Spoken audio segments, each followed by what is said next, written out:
that all I need life.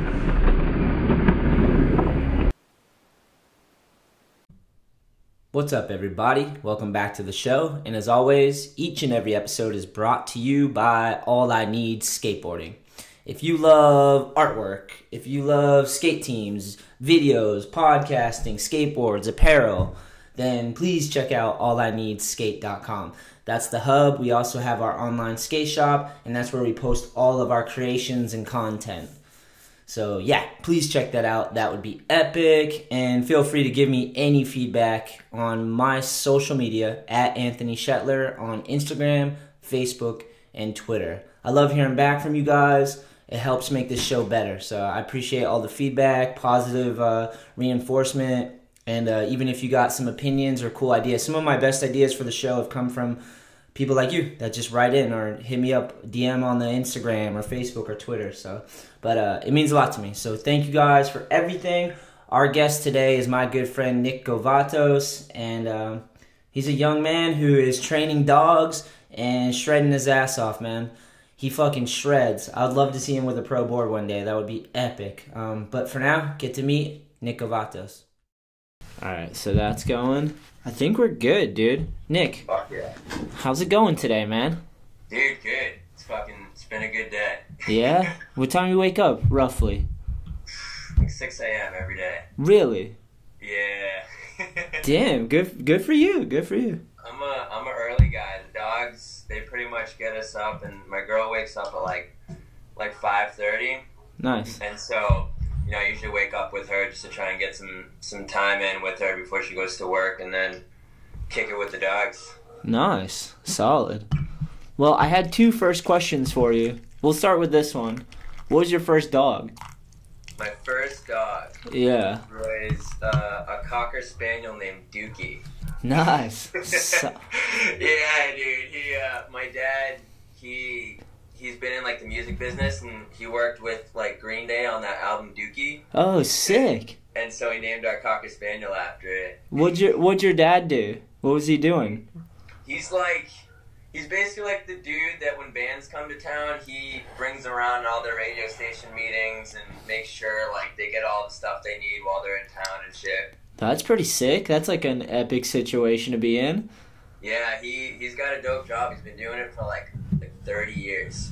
Wild. So he's worked with like everybody. He's got some sweet music stories.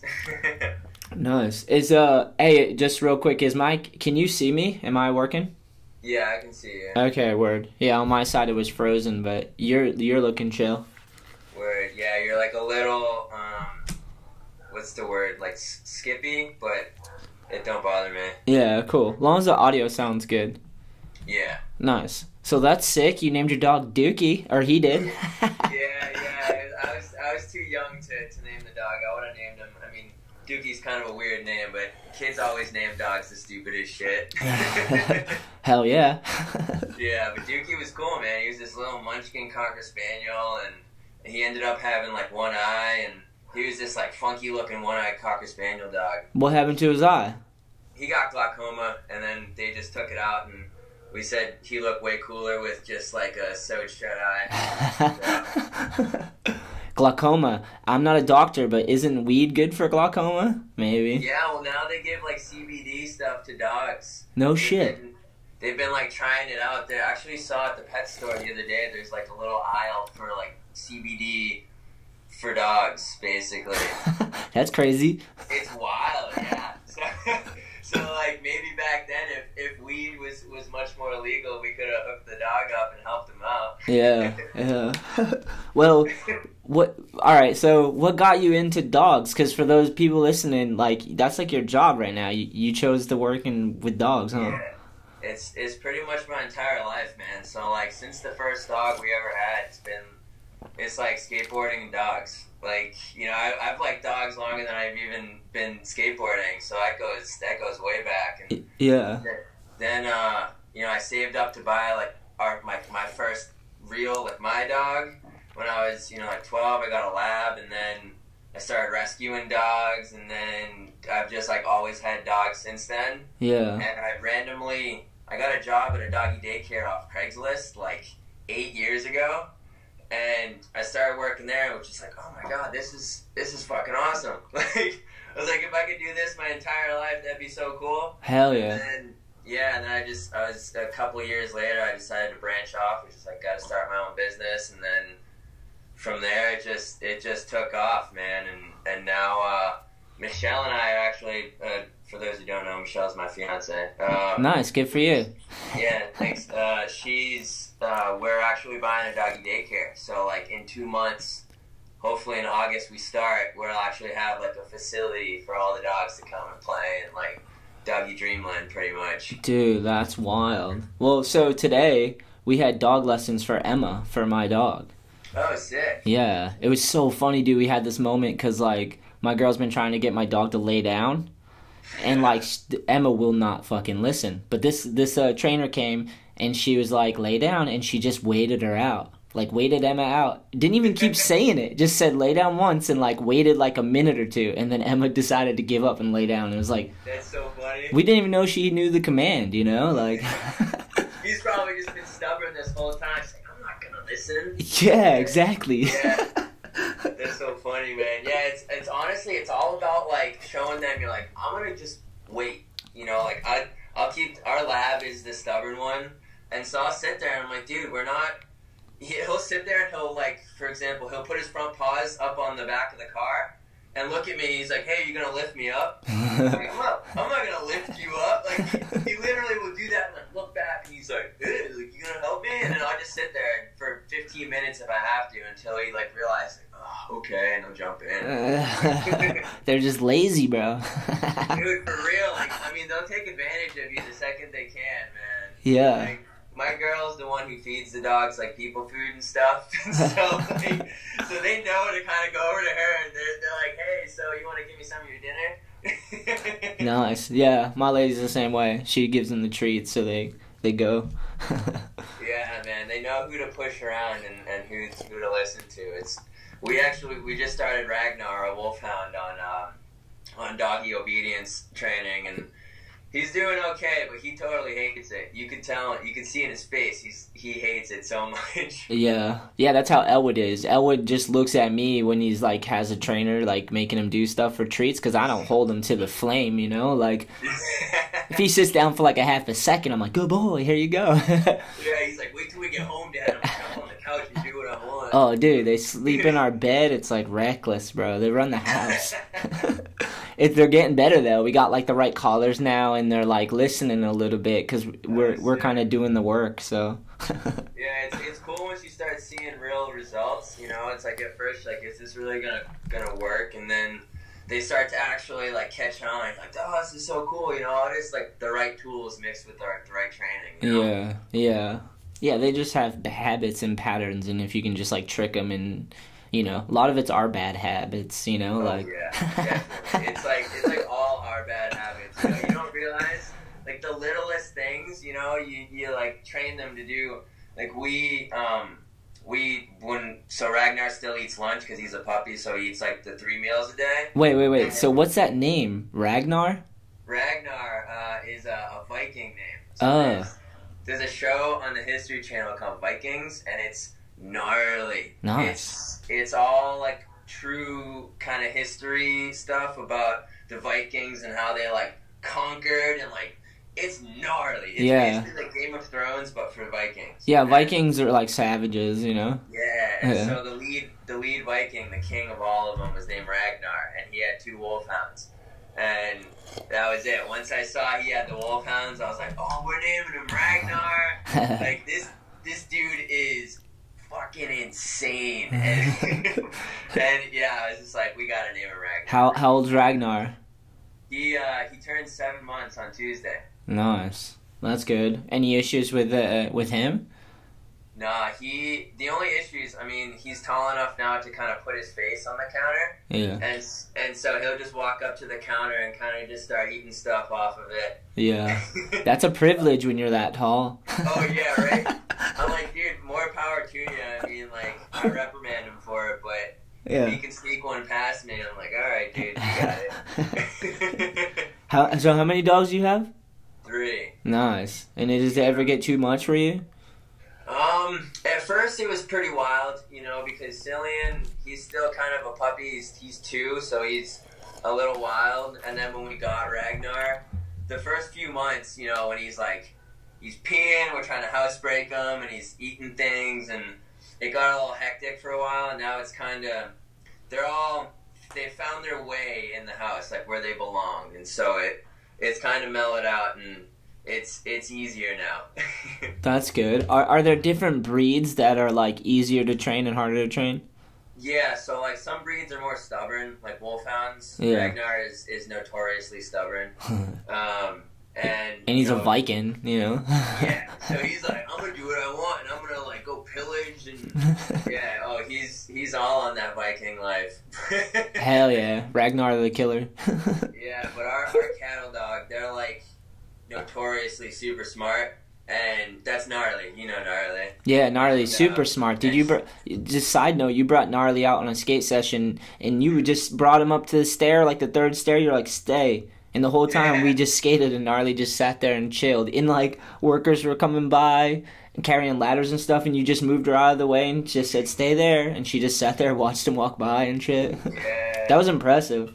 Dude, thank you. She is like the best skate dog, because it's almost like, it's uncanny how quickly she learns stuff. Like, I swear she knows English. Like, yeah. It's insane the amount of things I can just tell her to do, and she'll just do them, to the point where we go out and skate, and I'm like, okay, you stay here and you don't move, and she's just totally happy watching the skating, you know, looking at the trees and just taking in the scenery. She's so rad. Yeah, that's sick, man. That's some fucking control, though, or like trust, I guess, to just have her chill right there and like do it. And she was so good, it was ridiculous. We did, so she's 3 now. She's actually almost 4. And the first, like, year and a half of her life was, like, constant tests. Yeah. You know, because I saw that she was so smart, so I was like, all right, like, I'd test her. I would go spend, like, 2 hours at Starbucks, and I would put her out front, and I'd sit and just drink my coffee, and every time she'd stand up, I'd run out and open the door and be like, hey, like, lay down. To the point where, you know, after like an hour and a half, she's sitting there and she's thinking like, oh my God, he can see every move I make. You know? Yeah. Like he's psychic. Huh? You're coming from inside and you're just like, she doesn't know about the glass. and so, like, you know, we started there, and then we go to like busier streets, and, you know, we go to like all kinds of places, dude, and just test their limits, and to the point where, you know, I feel so comfortable even just skating through Boston, like downtown, with her off the leash, because she will, like, at the snap of a finger, will stop and just won't move. Yeah, that's amazing, especially to someone who's just getting their dogs trained now.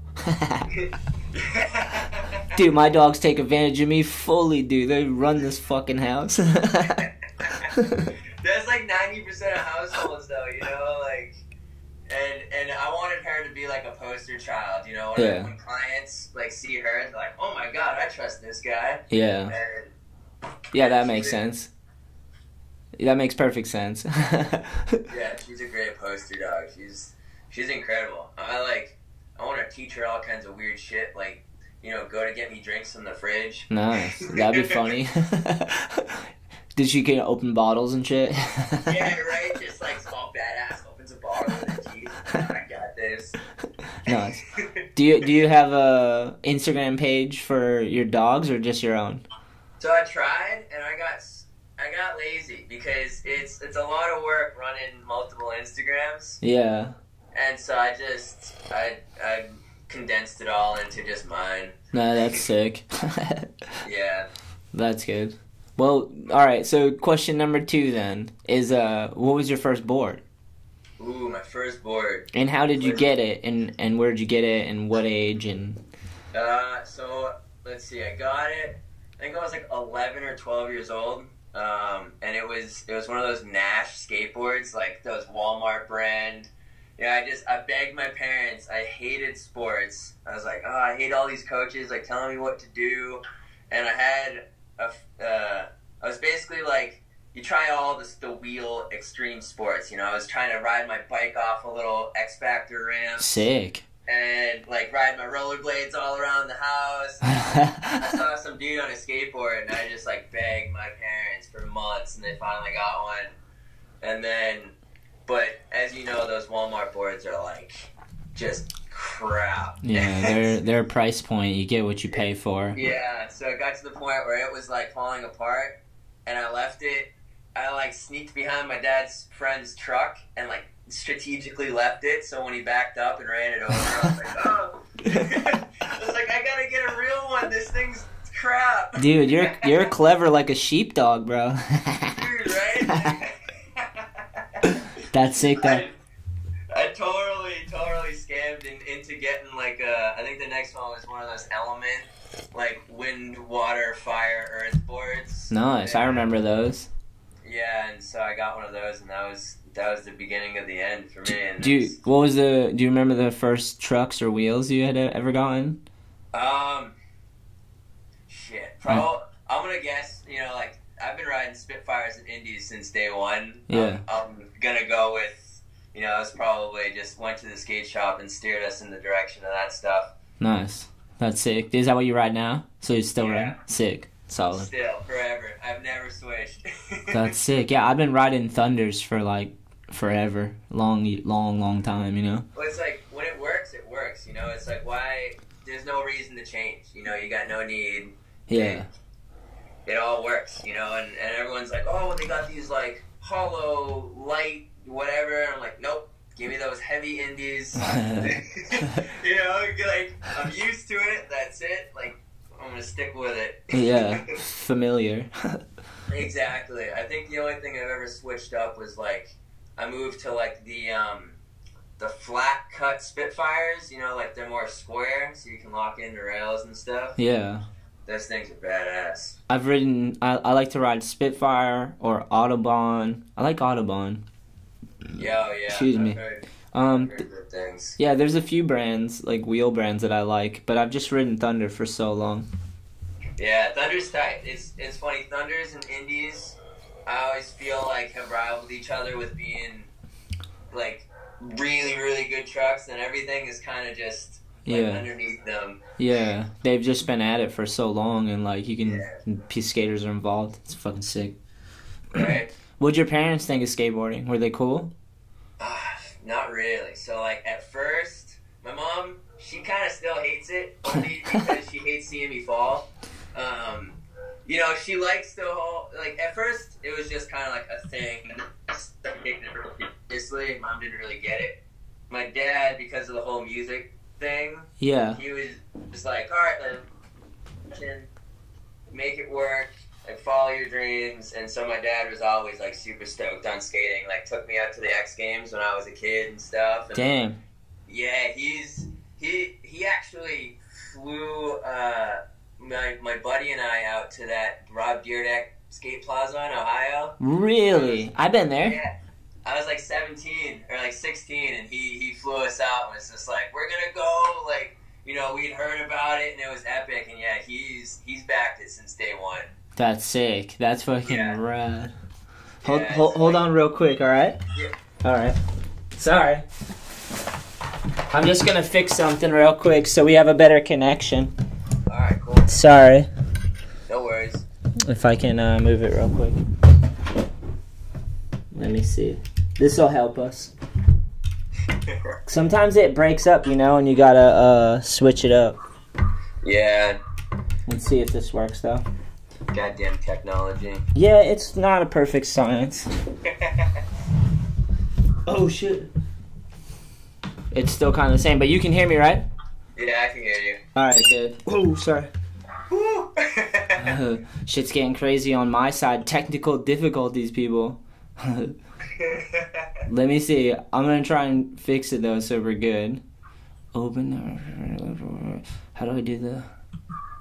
Maybe this ain't the time, though. It's not gonna work right now. That's alright. We're still recording, though. We're good. Cool. I can hear you just fine, so... Hell yeah, that's awesome. So, your mom, she just didn't like the, like, eating shit factor, right? Yeah, that was pretty... Like, she's been, like, super down. You know, when I like, moved out to California for a long time and did, like, skating out there, and she backed it. You know, she hated that I was, you know... Everyone reaches that, like, broke skateboarder, you're like couch surfing, and then she's like, I just, you know, I feel so bad, like I want you to she just didn't like see skateboarding being like something for somebody to do as like a career, I guess you would say. Yeah, well, especially on the East Coast, I guess, right? Yeah, people here, dude, they don't even see it as, anything older than, like, if you're 25 and you're skating, they're like, what are you still doing that? We're like, in LA, it's everyone into their 60s is skating, and it's so much more of a thing out there, man. It was so surreal. Why'd you end up going out west? Huh? Why'd you end up going out west? Skating. I like bounced around from community college to community college when I was like 19, 20, and I was just, it wasn't for me, and I wanted to try and do the skating thing, and I think I was riding for like iPath Flow at the time, and they were like, yeah, you should come out to California and like, come out and skate and whatever, and I was just like, you know what? I was like, yeah, I'm going to do that, and saved up some money and just drove straight out. Hell it was yeah. actually with, do you know Gavin Nolan? Yeah. Yeah, I drove out with him. That's sick. Hell yeah, you two were on it, dude. Yeah, dude, we like barely knew each other. It was like, we had a mutual friend that was supposed to go with us, and he bailed, and the two of us were like, yo, we're going. Like, screw it. Like, we're still going. And it was like, we had skated like a couple of times, here and there, and we were just like, screw it. We're taking 3 days and just drive straight out to California. Where'd you end up?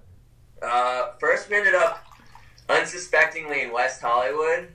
Nice. Which, it was like... You can get in trouble there. Yeah, and then it was interesting there. And then we lasted maybe like a month, and then we parted ways. I went to downtown, ended up at like one of those, studio apartments in downtown LA, and just started trying to meet people from there and make homies to skate. Did you have a job? Yeah, so I found the sickest job. So I ended up finding, it was a 24-hour cafe in downtown, and so I would do deliveries from 9 p.m. to 5 a.m. Nice. I'd sleep till noon, and then I'd skate all day.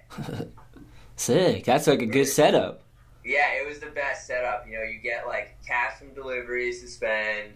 I get to skate all day, and when I have a day off, I basically get like a day and a half to go skate. So it was perfect for, being just wanting to skate. It's just like, that's all I want to do, skate every day, and that was it. Yeah, it was pretty sick. I did that for like 3.5 years. That's sick. So how old are you for those years? Would you say like 20? How old are you? It's like, I'm 28, so it was like 2021 to 24.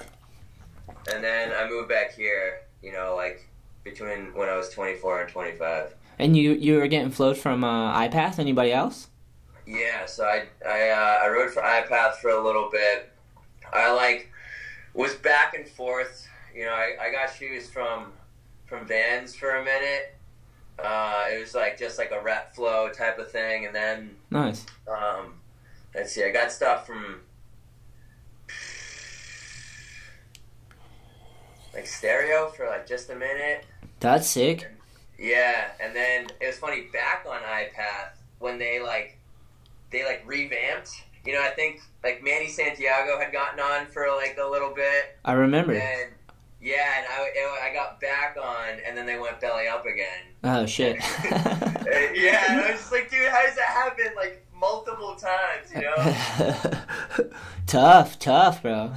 Yeah, dude. So like the whole shoe thing's crazy, anyways. Like in general, it's just been going through a huge shift, Dude, for real. But yeah, I rode for like Satori wheels for a little while. Nice. Susky used to ride for them, or he still might.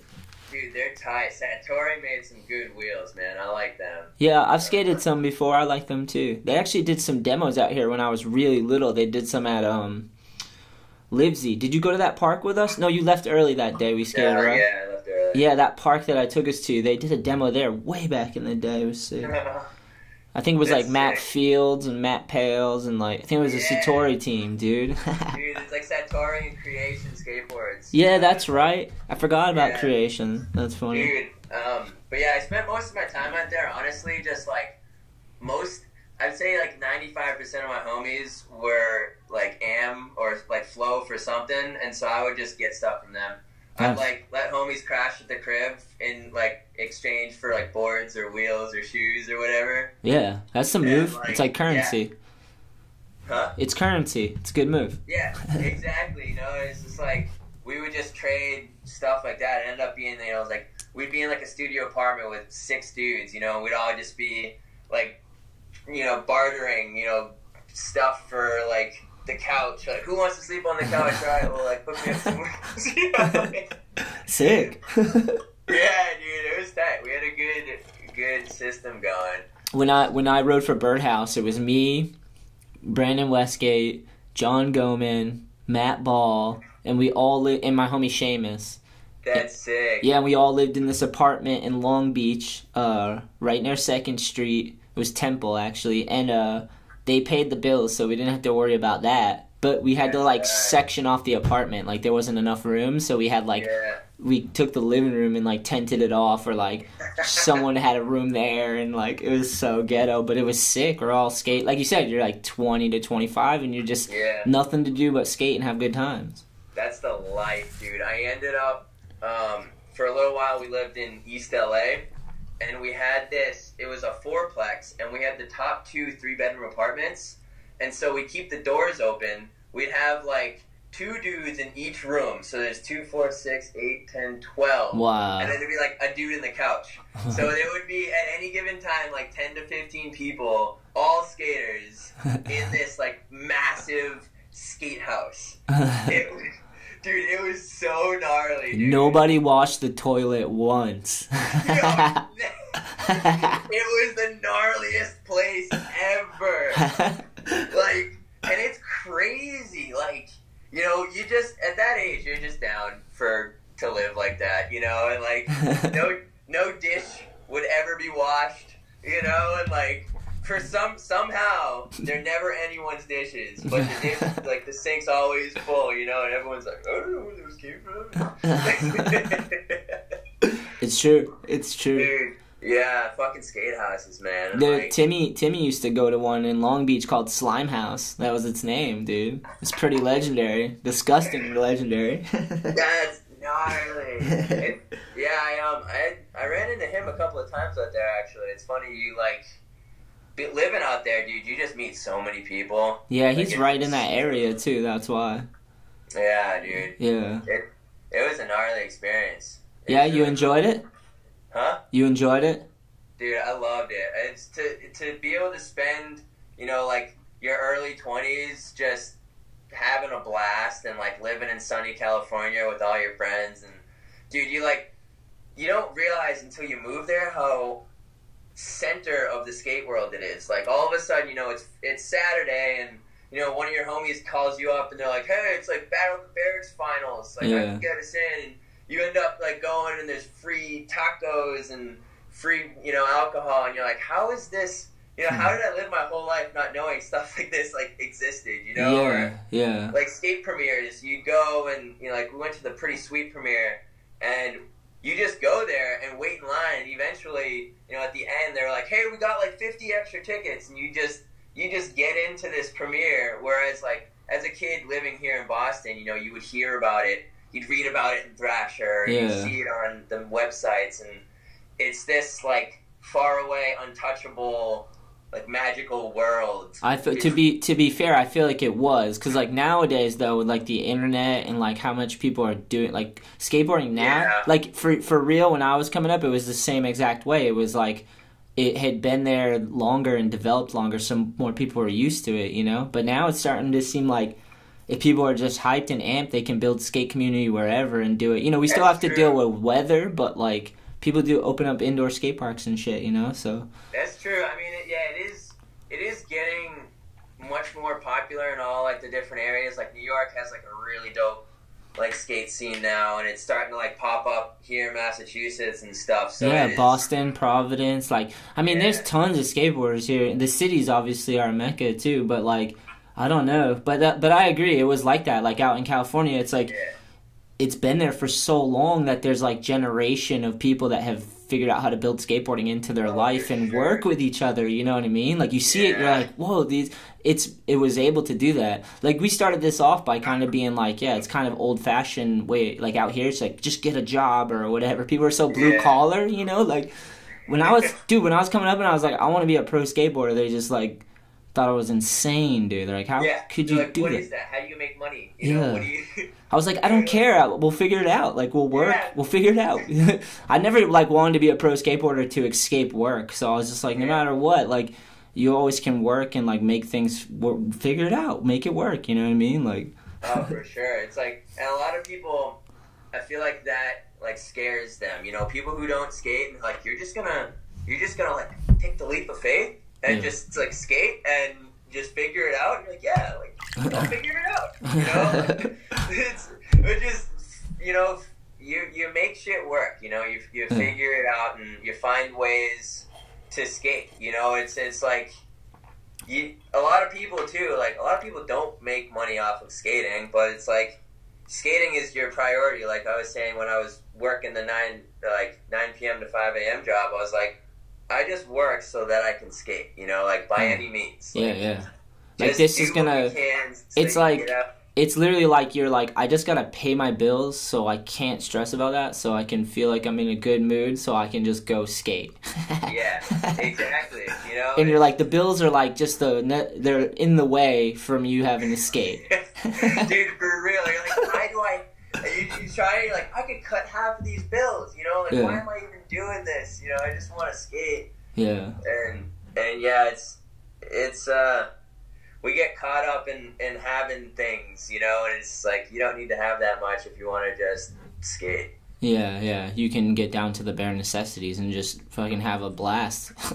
Yeah, dude, like, so many dudes in LA, like, just live on couches, you know, you just maybe toss the homie a little bit for rent each month, and other than that, pay your cell phone bill, and everything else goes to skating. Yeah, sick. And what made you want to come home though? So I was there a while, and I started to, like, I don't know, I was kind of missing Boston. You know, I'd only come home like once a year for Christmas, and, you know, I miss my family a little bit because my entire family's here, and so I got to the point where I filmed a few video parts out there, and I was like happy with how things were going, and I was like, you know what, like, I did exactly what I wanted to do. You know, I, like, lived the dream I wanted to have for, you know, most of my early 20s, and I was really satisfied with how awesome, like, those years went. I was like, you know what, I'm just gonna move home, like, you know, where it's kind of like, I don't know, wherever you move, like, home is home, you know, and so it's like, you feel like you're always gonna go back. Yeah. And so, you know, I felt like I would go home and have those memories, you know, rather than kind of stay and it possibly, you know, take a turn. I was like, everything's been so awesome. I was like, I'm just going to go home and figure things out. Because I started to get to, like, 24, and I was like, all right, you know, I can't be, like, a food delivery guy, like, forever. Yeah. You know, I want to figure something out. And so I came home, and it was like a reset button. I stayed with my dad for a little while until I figured things out, and then fell into the dog thing, and then it was, you know, happily ever after from there. Yeah, that's sick. It's good you have a work ethic. Yeah, dude, I've always, like, needed to work. You know, I'm a grinder, man. Like, I've had some crazy shitty jobs. You know, I've worked in factories and, you know, 7-Elevens and all kinds of weird random jobs just to, you know, like, just to get what I want, you know, like, mostly just to skate. Yeah. And this is the first time that I actually had a job where it's like my other passion. Yeah. You know, it wasn't, now I'm trying to, like, share the passions rather than being like, okay, I'm just gonna work whatever job it takes so that I can do one passion. Yeah, that's awesome. Yeah, dude, I'm fortunate. I'm very lucky, you know, because most people, like, I feel like skateboarders are all, like, pretty lucky in a sense because we have something that we love so much, and most people don't have anything that they love that much. Sometimes they just like buy a bunch of stuff and consume or watch it and like get taken away in other people's stories and narratives. At least with skating, it holds you honest to like your own feelings and emotions. Like you have to be present in a moment, passionate about something, you know, like it keeps you centered, you know. Oh, for sure, man. And the average person, like you were just going to say, right? Like some people just have to work and they never found that, which is strange. That's why I'm so stoked if someone finds skating, right? Dude, it's like, you know, when you find that thing that you really love, like, you know, never let it go because, you know, like you said, people just, you know, they're like, well, all right, let me do something that I don't actually, like, you know, I don't hate, you know, and then people just kind of keep going through the motions and, you know, they just work a job they don't mind and go home and, you know, just the whole hamster on a spinning wheel kind of thing. Yeah, you know? people get trapped, you know, it's crazy. Like some people get told to like, they listen to other people instead of find their own way, and those other people send them off to like war or college or something, and like sometimes it works out, sometimes it's like they're repressed because they wanted to do it themselves. Like there's all types of traps for sure. Skating definitely is a good like compass for me because like you just keep skating and you know like you're physically doing something and it's good for you and you're creative and you're, you know, like all the blessings that skating has, you know, so it keeps you like focused sort of on something, which is hard to do nowadays, right? It's hard to focus on shit nowadays, right? Oh, for real, man. Like skating's been like one of the only things in my life I've ever been able to just like focus in on. You're like, all right, you know. No, well, that's the dogs too, because I noticed that the dogs is like you can like kind of focus with the dog and train it, and like you have to be very present with the dogs, you know. Oh, for sure. Yeah. It's like it's funny because I always loved dogs, but like I never thought about it as like, you know, doing it more than just like, you know, petting the average dog you see on the street, you know? and then, you know, I started to kind of focus in on it. I was like, whoa, man, like I could do so much with this. And, you know, I almost like treated it like skating, where I was just, you know, like, you know, you just try a trick over and over and over and over again, and like you finally get it. And that's what we've been doing with this daycare. We've been trying to open it for like almost 18 months. Yeah. And it's been, we had like, you know, we tried like place after place, and we've been turned down left and right. We tried to buy one, and like they backed out, and you know, you're just like, I'm just gonna keep going. Like I'll keep pushing and pushing and pushing and trying this life trick, so to speak. Yeah, and if it was easy, like if it was too easy, it wouldn't feel as good or as rewarding, and everyone would have it. You know, everyone could do it if it was too easy, I guess. Exactly, and like I mean, skating teaches you to just. Like, if you want something, man, you just keep trying it. Yeah. You just keep going and going, and, like, eventually, like, you'll get it. You might be battered and bruised, and you might have to go back 16 different times, you know, but, like, it totally teaches you all kinds of rad life lessons that you don't realize until you have to use them, you know? Yeah. Perseverance, for sure. Like, it's so funny when you're learning a kickflip, and you're just, like, trying to figure out how to get your ankle to work and how to pop it and the timing and how to keep your balance and all that stuff. And then you get one, and it's, like, the ugliest thing ever, so you're still not satisfied. You're excited. You're like, this is amazing, but you're like, it didn't look good. And then you're like, you got to polish that turd until you, like, it ends up being, like, how you envision you could do it, you know? Like... It's like, then you just are never satisfied. It's like another trick or some other fucking way. Right. On to the next one, you're like, oh, okay, cool, that's over with. Now we'll go to the next one. Yeah. But yeah, it's definitely like good habits for life because you're learning to stick with something and not give up and just like keep going. It's like good things take fucking time to form and become, you know? Like, yeah.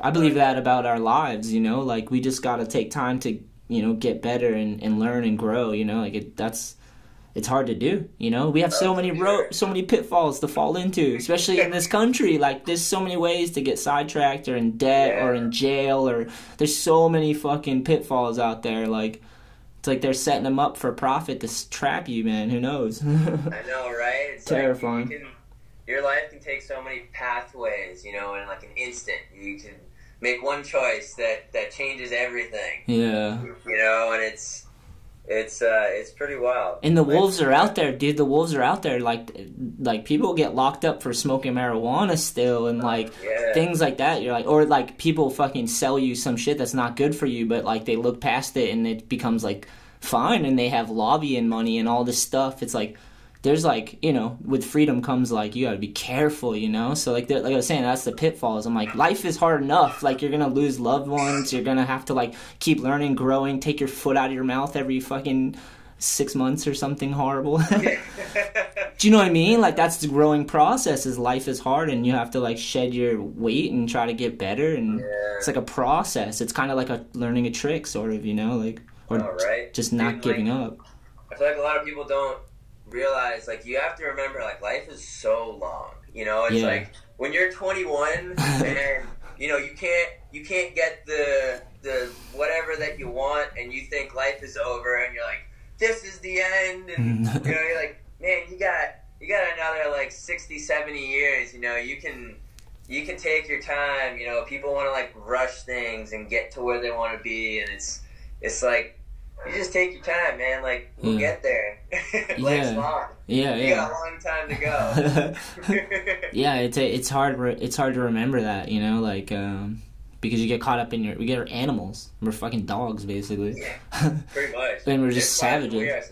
Yeah, and then on top of that, like sometimes I eat like shit, or I run myself tired, and then I like revert back to lazy Anthony or something, you know. Like it's hard to remember to stay motivated. You gotta like have reminders for sure, right? Or good people around you that are trying. And I always love people that try to get better, or try to progress, or try to do good. Like I love when people apply effort, you know. For sure. Like Michelle will wake up, you know, twice a week. She'll wake up at 5 a.m. and go to some crazy boxing class. Nice. And dude, it's like the most admirable thing, you know, where she wakes up at the crack of dawn, goes out there, runs around the block. She's like punching shit and stuff. Sick. Man, like, thank God I have skating, because if I had to like work out like that and do that kind of stuff, like, oh my God, I don't know if I could do it. That's so funny. But like, yeah, seeing that kind of like work ethic and like and stuff like that with people, and that they want to make themselves better, and you know, and actually like do better and eat better and all that kind of stuff is really cool to see. Yeah. It just takes daily reminders. It's like definitely when you're young, you're like we tend to be more emotional, and like when I was younger, I had tons of like issues just from how I grew up and shit that I needed therapy basically, and lots of it, and so like trying to center myself in a crazy world, and then just like still try to build yourself at the same time, and like allow yourself to grow. Like that's a hard one for people. Hard one for people is to let go of stuff, like let go of themselves, like who they were, and try to embrace like being now, and then building towards the future, you know. Like tough process, dude. It's hard. It's super hard, you know, but like life's tough. You need reminders, and good conversation helps. Like you meet other people, and like you get to like kind of see reflections of yourself, which is cool. Yeah, talking to people is always fun. You know, you get to like see someone's perspective, because you know, everyone's got a different perspective. It's funny, like this is super weird, but every once in a while I'm driving, you know, and you look at all the cars, and you're like, man, like there's a life in each one of those. Like each of these people has their own life with family tree, and they have all their priorities and all this stuff, and it's like you forget that we all have our stories, and it's like it's really fun to learn people's stories and see what they've been through, and you know what brings people together and what separates us, and you know, it's always kind of fun. That's why really sick. I always like that skaters and homeless people kind of like we end up, you know, at the same places, and like, you know, and you start talking to them, and you're like, man, like what are you all about? You know, like what's your life been like? You know, and they're definitely characters. Every homeless person I've ever met that like hung out at a skate spot with us was a character and a half.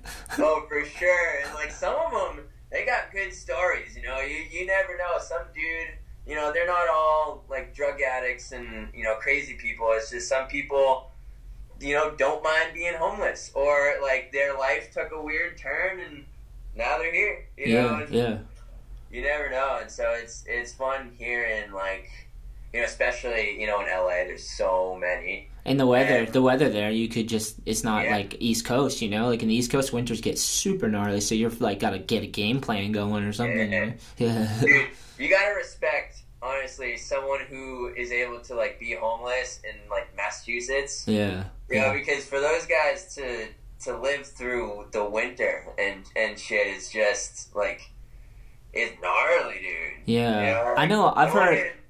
I'm sorry, but I've heard like some of them like save up money to go down south and stuff like that, like bus ride.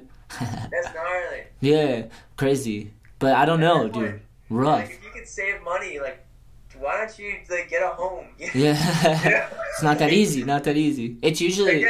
Yeah. It's usually like I could relate to that totally. I'm like, yeah, sometimes you just have bad patterns or bad thoughts. Like some people are trapped in like, dude, my mom was one of those people. Like she had a hard time.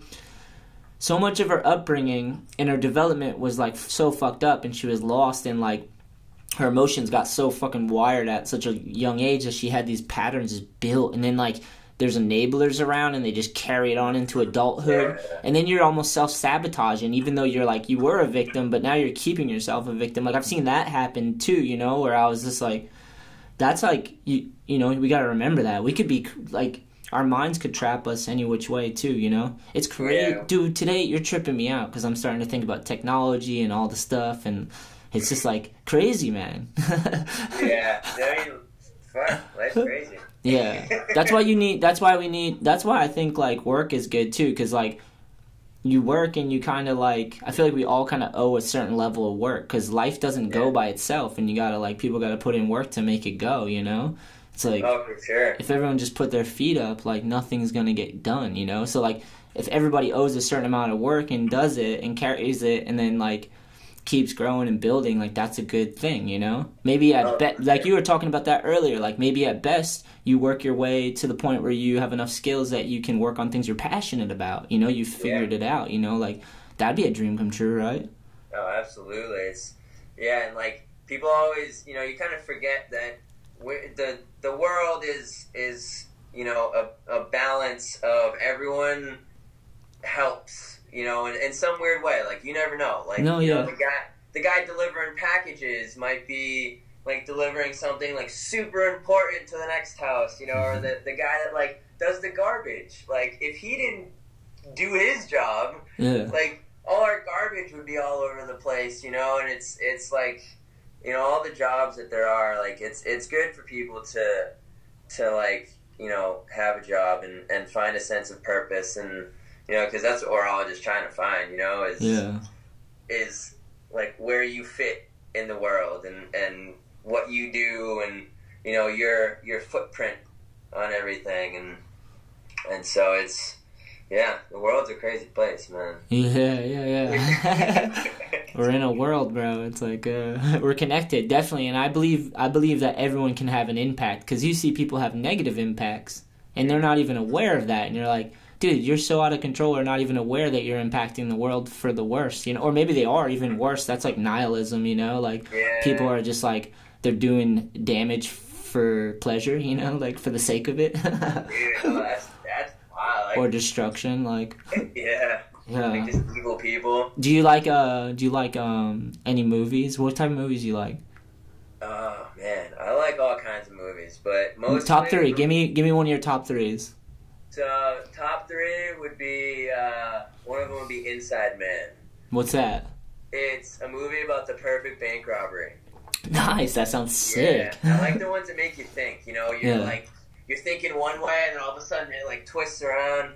This one, so like Denzel Washington he's the hostage negotiator. Nice. And it's just like the whole movie, you're thinking one way, and you're like, oh my god, I have it figured out. And then, like, things happen, and you're like, holy crap, I had no idea what was happening. Yeah, like a psychological thriller.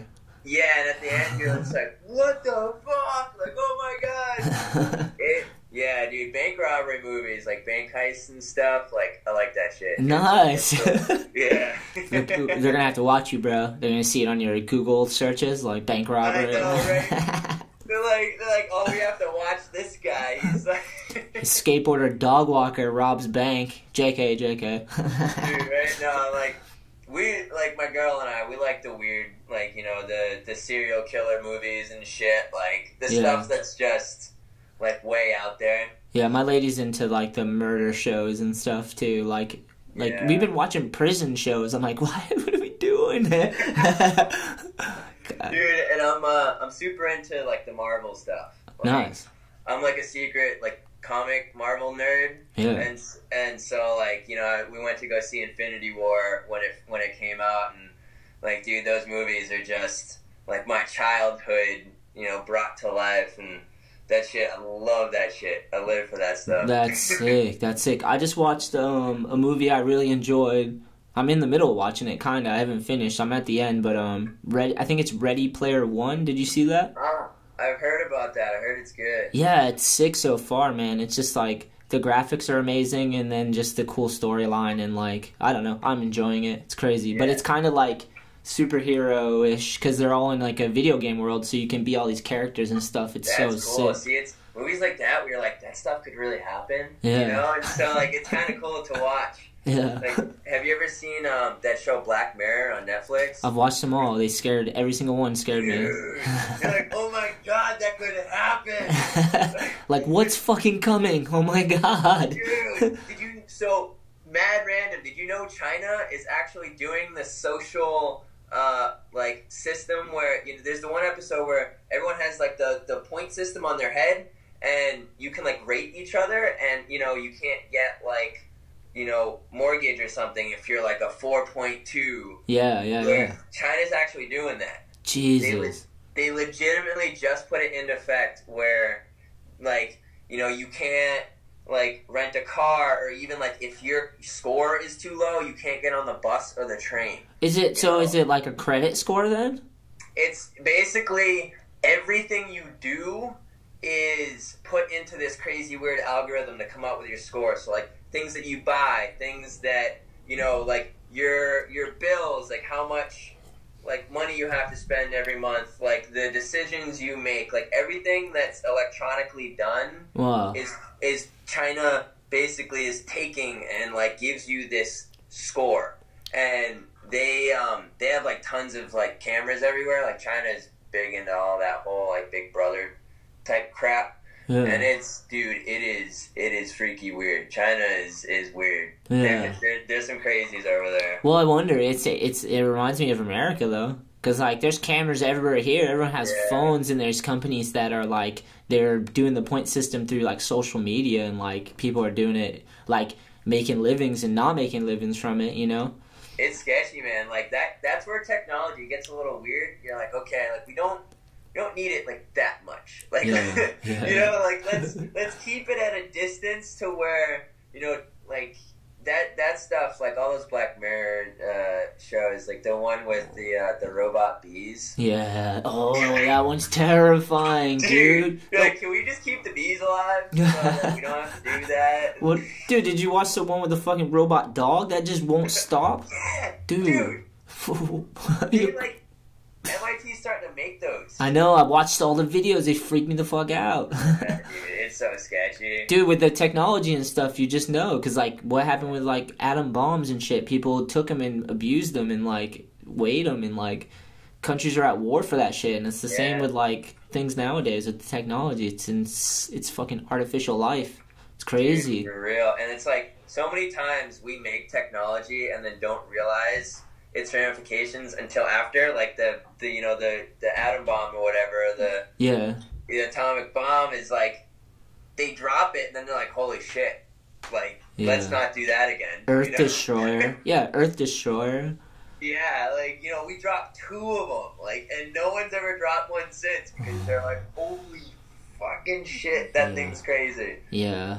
I feel like we should the thing is, to me, is like, I'm like, this shit is all tools, so we gotta use it to build people up, not destroy people, you know what I mean? Like, that's my whole thing, like, scares me, because they use technology to just destroy for profit, it seems, and it's like, that's not good. Like, we need to figure a way to use the technology to make ourselves better and build each other up, and like weapons and shit, like, shouldn't be where technology heads, it should go towards, like, all, like, the cool shit, like, Yeah. you know, floating cars and, you know, Or, like dude, teleporting. or even just more basic, like just allow people to like build industry through social media and the platforms and these things, and allow them to employ their friends and live out their passions and their dreams. Like, dude, for all our boards, for all I need, most of them are all about army and war, because my whole thing is like, dude, if we can't find a way to make a living off of our needs, but you guys are spending billions and trillions to destroy people in war, like, that's such a fucking, like, humans are more important than money, you know what I mean? Like, money's just a metal and shit. It's like,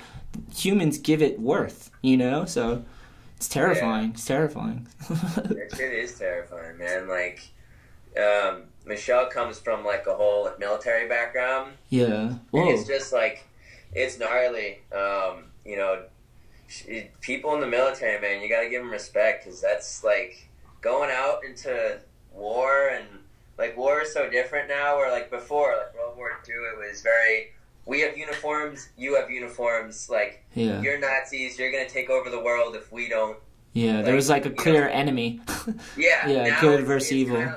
It's kind of like, it's no man's land, as far as, like, you go to, like, the Middle East, and the dudes you're fighting are wearing the same clothes as the people you're not fighting, and it's, like, it's so much more complicated now. I feel like, you know, guys in the military have it, like, so much, like, gnarlier, whereas there's less of, like, you know, it's before it's like, fight the Nazis or else they, like, take over the world. Yeah. You know? No, I agree. I like, I'm thankful that we, like, we've come as far as we have. Like, this is all a part of a process for sure. And, like, all those people, like, there's a necessity. I know there's, like, real fucked up evil out there. Like, you see it and you're like, there's people out there, and there's definitely people playing politics with lives. We see that in our own country, let alone, like, other countries, and, like, politics are bigger than human lives at times, you know? So, like, I get the necessity to defend yourself and stuff, but to the point where, like, it's just, like, we gotta figure out a way to not have to invest that much into destruction, you know what I mean? It's like, I don't know. It's terrifying, but hopefully this we can figure this one out. You know? Yeah. Oh, for sure. I mean, it's wild. Like, you know, you almost get to the point where, like, you know, ever since it's been since like 2001, we've been kind of back and forth to, like, the Middle East. You know, it's this point you kind of don't know of a time where we haven't been just, like, friendly with everyone. We're like, oh yeah, well, like, the whole world's friends. Like, you know, there's no, like, fighting or attacks or, like, you know, we all gotta figure out how to just be friends. Thank God for skateboarding. That's like, when this shit gets too heavy and I'm like, look, this is like that you don't know up from down and I'm out of control. It's like, go skate. That'll balance me out at least. You know what I mean?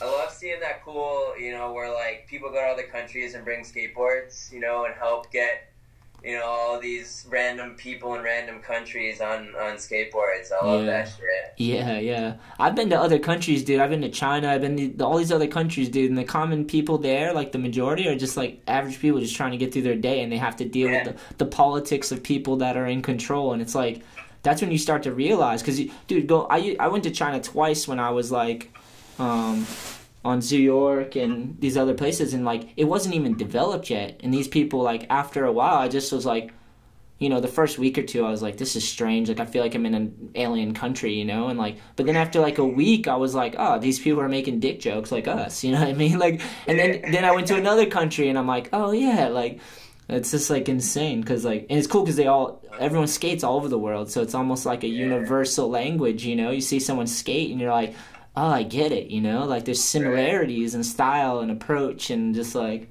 Well, I love when you're skating with someone who doesn't speak your language, but you still both know kickflip, you know, tray flip, nose grind. Like, you both can just not speak and be like, kickflip tail slide. You'd be like, yeah, kickflip tail slide. You both know exactly what that means. It's universal, you know? Yeah, that's a beautiful moment. That's international relations, bro. It's so awesome, man. I'd never been out of the country before December, and Michelle and I went to England, France, and Spain, and we went to Barcelona. Wow. And, dude, I tripped out. I never, you know, been, I went to MACBA and stuff, and it was just like the most unreal thing, dude. Yeah, it's crazy to see it because you watch it in all these videos and magazines before you even get there. Dude, for real, and it literally is like it's everything you dream of. You go there and the ground's nice, the ledges are nice, like everything's so rad. And it's just like it's really cool to see the skate scenes in different countries, and the differences of all of them. And yeah, it was sick, man. Yeah, I love going around the countries and like just looking at how other people live, and how the different cultures and stuff. And it helps form like a better perspective to things, like that was one of the blessings of growing up, because when I growing up skating and getting to travel was like that was such a blessing for me, because dude, I grew up in like a situation where the people around me were unhealthy for me, and I had nowhere else to go but just like stay there and try to deal with it. And then like being able to travel with skating, it like pulled me out of that area, and I felt like I could breathe finally and like allow myself to develop a little, and then like going to another country, you're like, holy shit, like these people do it completely different, and this is and it just starts forming your perspective, because you're like, oh, this is just life. It's not American life or whatever, like it's just life, and people do it different ways, and some work and some don't, and like more work than we think, and like it's just like blows your mind. Like it's so important. That's such a critical part of growing up, is like being able to travel. That's sick you got out of the country. Dude, yeah, I'm like I'm so stoked that I did it, because I feel like everyone needs to leave their home country to go somewhere else, like, even if it's the next country over, just to, you learn, so much just about that, like, because when you never leave where you're from, you just think that everyone's like that, and you can't understand their point of view, because you're like, oh, well, like, life is just like this, right? And then you go there and you're like, holy moly, it's just like everything's different, all the way down to like the candy bars, you're like, oh, can I get like a Snickers? And they're like, nobody even knows what that is, like everything's changed, and it's cool, man. Like we rode a moped all around Barcelona. That's sick and dangerous. And it was cool to see like the amount of like mopeds they had there. I'm like, oh my god, like all these people don't have cars. Like it's just normal. Yeah, like the city life kind of, because they're all in that spot and you can just scoot around. Yeah, that's sick. Yeah. Yeah, it's trippy. Cool. Those things are wild. I feel like people get fucked up on those things. Yeah, dude, it was so scary. It was terrifying. I'd never ridden one. I kind of like the girl renting it to us was like, like, have you done this before? I'm like, yeah, no problem. Like, whatever. This is cool. I rode a dirt bike one time when I was like 11. I got this. All right, here's the keys, bro. Yeah, I was like, see you later. And it just, dude, from there, it took a little while to get used to it, but I'm lucky. I'm lucky we weren't, because they drive on the right side there. Yeah. So, like, I was lucky at least it wasn't on the opposite side. I would have freaked out. Yeah. It'd bug you out. My homie Seamus, when we go on trips, he was the team manager, and he would just be put on the spot to have to drive, and, like, on the other side of the road, he just had to learn. It was like, I got to drive all these dudes around, and, like, he was whipping it, though. He learned quick. That's so scary, man. Like, I don't know. Just the thought of it freaks me out, To switch gears up a little bit, I wanted to ask you, are you, what are you doing nowadays, skate-wise? Are you working on a new video part? Yeah, so I, Actually, first, what was the last video part you worked on? Jam, with Tim Savage. Oh, sick. How'd that work out? Like, how was the process for that? That was, so we filmed for like 2.5 years. Nice. For me, that video part is the video part I'm most proud of. Hell yeah. Good for you. Like, huh? Good for you. That's awesome. Dude, thank you, man. Yeah, we put just so much work into it, and like, it was my first video part, back in the East Coast, and Tim's got like all the best spots. Like he's like the spot dude. And Tim, let me say something about Tim. Tim is a fucking maniac in the best way ever. Yes. Yeah. He just like lives and breathes skateboarding and just filming and just insane. Dude, he's so like I'm so impressed by his like drive. You show up at his house and he's got like a list. He's like, okay, we've got this and this, and like I don't even ask him anymore what spot we're going to. Yeah. You trust, and especially because we filmed together so long, like, he knows exactly what I can skate and like what I can do and what he can push me to do. Yeah. And like, you know, he pushed me to do all kinds of things I never thought I could do.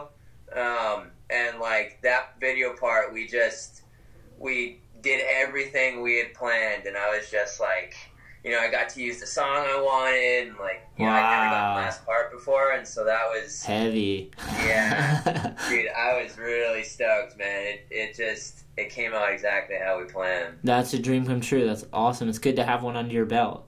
Yeah, dude, thank you. I have a part like that too. My State of Mind part, I was really stoked on, and like I felt like I worked as hard as it kind of conveyed, you know.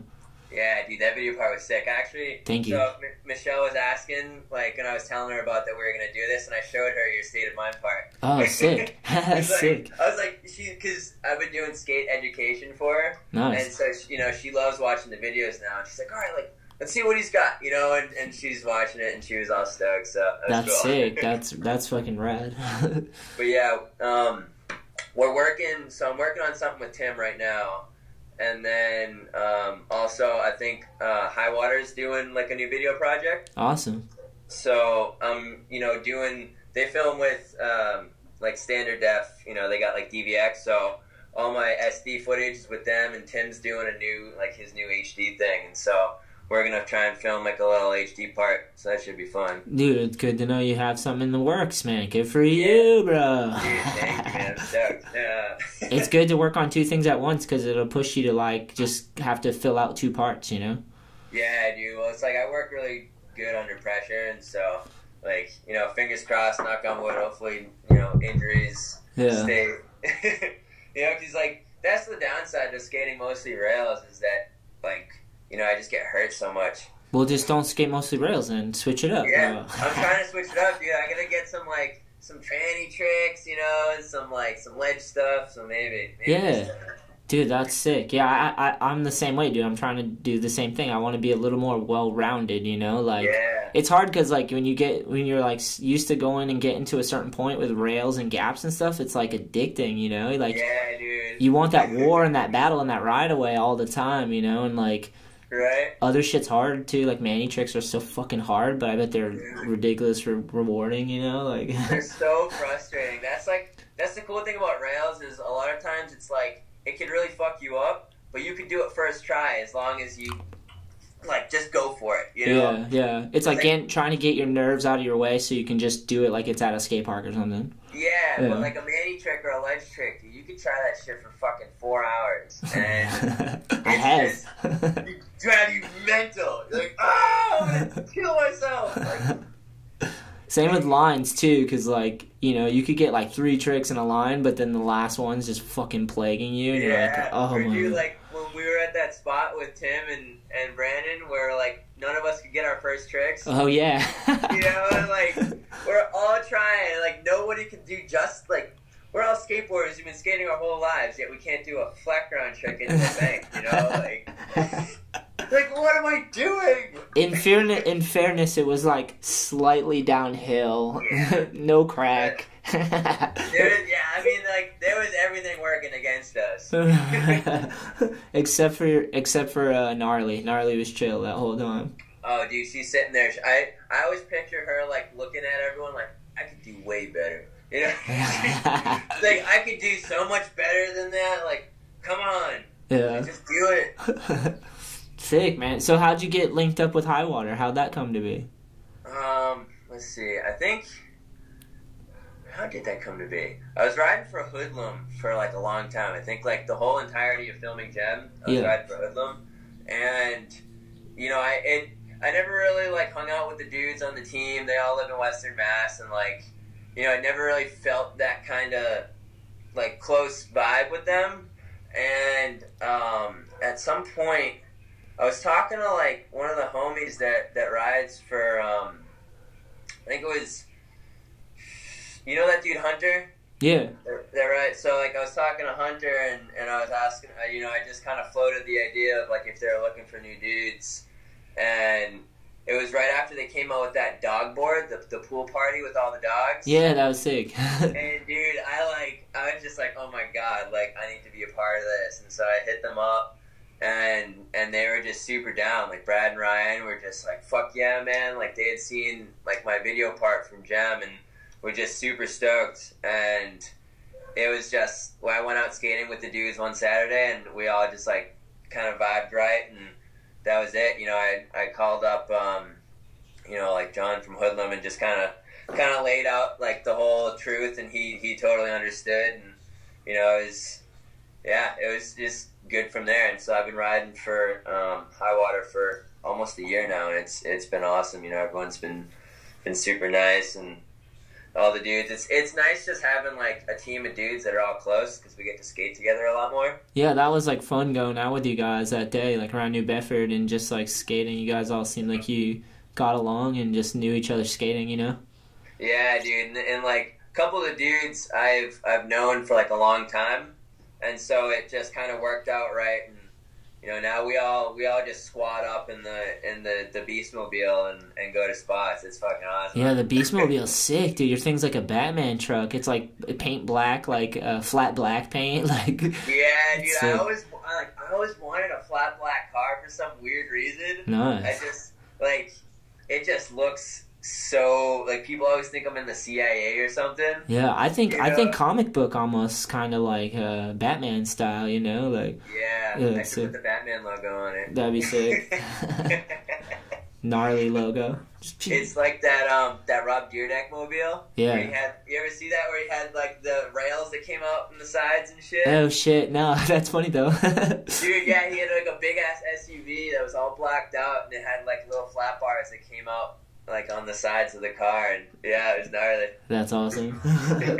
Sick. Well, I'm fucking stoked that you're on the East Coast and you're like charging it and filming video parts, and like just I'm stoked, dude, because it makes me hyped to like want to do more stuff. And like I don't know, I think we have such a sick spot and like in where we are in the East Coast, where we can like kind of all work together to help grow the skate scene. Like it's not oversaturated out here, and a lot of skateboarders are out here, and everybody can help each other, and we can all work together. And like I don't know, I'm hyped that we got another soldier here, dude. Thank you. Yeah, man, it's sick, man. I'm stoked that like we started being able to like skate together more often, and like it is cool being able to try and help build it, because I mean there is such a big scene here, but it's still so young. Yeah, you know, and it's cool having, you know, shops like Orchard around to really do all the cool events, and you know, the video premieres, and you know, really like they're like a huge part here as far as like helping people like us be able to like, you know, do what we want and have premieres, and like, you know, have them, you know, help.